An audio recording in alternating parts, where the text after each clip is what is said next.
Hello, welcome back to my channel home made healthy delights.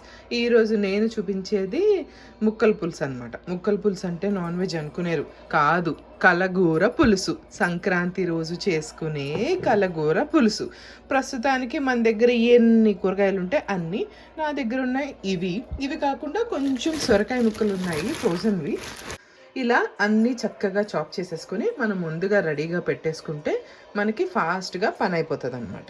ఇలాగా ఇవే కూరగాయలు కాకుండా మన దగ్గర ఏ కూరగాయలు ఉంటే ఆ కూరగాయలు, అది ఏదైనా కానీ అవన్నీ చక్కగా హ్యాపీగా దీంట్లో మనం వేసేసుకోవచ్చు. అందుకే దీన్ని కలగూర పులుసు అన్నారు. ఇప్పుడు మనం ప్రాసెస్ చూద్దాం. ఫస్ట్ ఈ ప్రాసెస్లో మనం బాండీ పెట్టుకొని ఒక్క స్పూన్ ఆయిల్ వేసుకుంటున్నాము. ఎక్కువ కాదు, ఒకటి. కొంచెం వేడెక్కినాక ఫస్ట్ మనము ఆనియన్ వేసుకున్నాము. కొంచెమే, ఎక్కువ కాదు. 1 స్పూన్ సాల్ట్ వేస్తున్నాము. తర్వాత కావాలనుకుంటే మనం అడ్జస్ట్ చేసుకోవచ్చు కర్రీకి. ఇప్పుడు ఎక్కువ వేయద్దు. తర్వాత కొంచెం పసుపు వేస్తున్నాము. వీటిని మనం కొంచెం ట్రాన్స్పరెంట్ అయ్యేదాకా కొంచెం వేపిస్తాము, అంతే. ఈలోపు మీరు ఏం చేస్తారంటే ఒక పెద్ద నిమ్మకాయ అంత సైజు చింతపండు తీసుకొని చక్కగా నీళ్లు పోసుకొని నానబెట్టుకోండి. ఆ తర్వాత మనకి కూరలో వేసుకోవడానికి చింతపండు మేము వెయ్యము అని అనుకున్న వాళ్ళు మ్యాంగో పీసెస్ లాంటివి వేసుకోవచ్చు, లేదా మన దగ్గర మామిడికాయ పేస్ట్లు అట్లాంటివి ఏమైనా కూడా ఉంటాయి కదా, అలాంటివి కూడా వేసుకోవచ్చు. ఏదైనా కూడా ఈ కూర టేస్ట్ చాలా బాగుంటుంది. ఇప్పుడు చూసారా, ఇది కొంచెం ట్రాన్స్పరెంట్ అయ్యింది. ఇప్పుడు ఏం చేస్తామంటే చక్కగా ఫస్ట్ నేను క్యారెట్ ముక్కలు వేస్తున్నాను. ఈ పచ్చిమిరపకాయల ముక్కలు మనం లాస్ట్లో వేసుకున్నాం. పచ్చిమిరపకాయ ముక్కలు కాదు, పచ్చిమిరపకాయలు.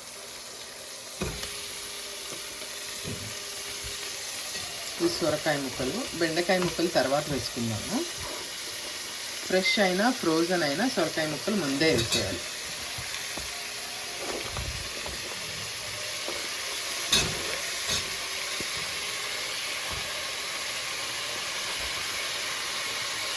ఇప్పుడు ఈ టొమాటోలు కూడా వేసేస్తున్నాను.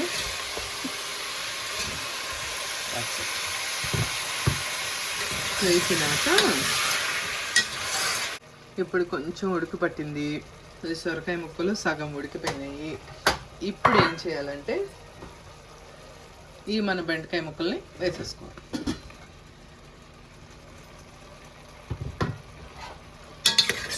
వేసేసుకుని ఒక్క నిమిషం వీటిని మంచిగా ఫ్రై అవ్వనివ్వండి.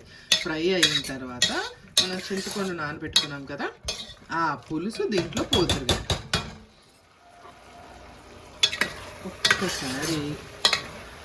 ఒక్కసారి మనం అలా ఒక తిప్పేసుకొని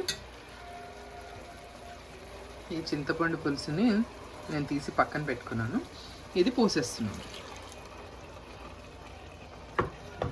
ఇప్పుడు దీంట్లోకి సరిపడినంత కారము,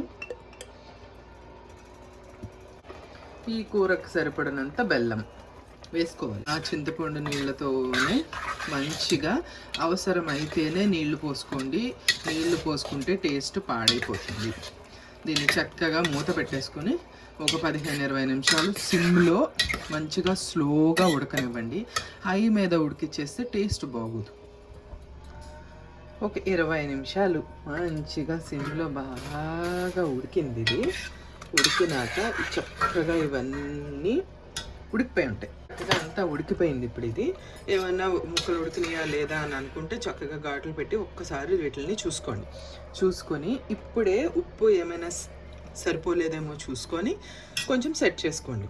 అయితే దీనికి మనము ఇప్పుడు మంచి ఒక తాలింపు వేసుకోవాలన్నమాట.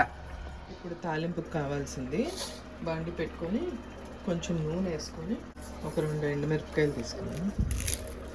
దీనికి కొంచెమే మెంతులు వేసుకోవాలి. కొంచెమే, ఎక్కువ కాదు, కొంచెం మెంతులు, ఆవాలు, జీలకర్ర, తగ్గట్టు వెల్లుల్లిపాయలు దంచి ఈ ఎల్లుల్లిపాయల్ని కొంచెం వేగనివ్వండి, లేకపోతే అంత టేస్ట్ బాగుండదు కదా, మరి పచ్చిగా తగులుతూ ఉంటాయి. అందుకే కొంచెం కొత్తిమీర కూరలో వేసేస్తున్నాను నేను డైరెక్ట్గా. ఈ వెల్లుల్లిపాయలు బాగా వేగిపోయింది. ఇప్పుడు దీంట్లో కరివేపాకు వేస్తాం. ఈ తాలింపు బాగా వేగింది కదా, ఇప్పుడు దీన్ని నేను కూరలో వేసేస్తాను. ఇప్పుడు ఈ తాలింపు దీంట్లో వేసుకున్నాం కదా, వేసుకొని దీన్ని మంచిగా ఒకసారి కలదిప్పేసి దీన్ని మంచిగా ఉప్పు కారము ఏమన్నా సరిపోకపోతే, బెల్లం ఏమైనా సరిపోకపోతే ఒకసారి చూసుకొని ఇదే టైము అడ్జస్ట్ చేసుకోండి. ముందే చేసుకోవాలి. పొరపాటున ఏమన్నా ఎవరైనా మిస్ అయితే ఇప్పుడు ఒక్కసారి చూసుకోండి. ఇంకా లేట్ చేస్తే ఇంకా అది అసలు టేస్టే బాగోదు. అదనమాట ఈరోజు మా ముక్కల పులుసు. మేము ఇంట్లో ముక్కల పులుసు అనే పిలుచుకుంటాము ముద్దుగా. ఇది రెడీ అయిపోయింది. ఇప్పుడు వేడి వేడి అన్నం పెట్టుకొని దీంతోపాటు కొంచెం ముద్దపప్పు వండుకోవాలన్న విషయం మర్చిపోవద్దు. అది ఉంటేనే దీని టేస్ట్ చాలా బాగుంటుంది. మర్చిపోకుండా కొన్ని అప్పడాలు కూడా. ఇందాక చెప్పినట్టు కొంచెం ముద్దపప్పు వండుకోండి.